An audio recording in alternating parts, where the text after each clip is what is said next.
Control પ્રકારના oil circuit બ્રેકરની મૂળભૂત વિગતો આપો.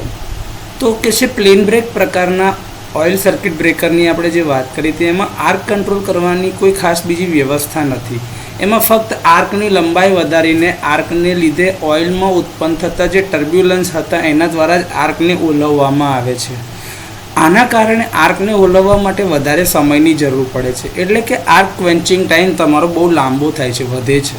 જો સમય ઓછો કરવો હોય તો બીજી કોઈ પદ્ધતિ એટલે કે મેથડ દ્વારા આર્કને કંટ્રોલ કરવો જરૂરી બને છે, જેથી કરીને પ્રેશરાઇઝ કરીને ઓઇલની મદદથી તમે આર્કને જલ્દીથી કંટ્રોલ કરી શકો. તો એ control type oil circuit breaker કહેવામાં આવે છે.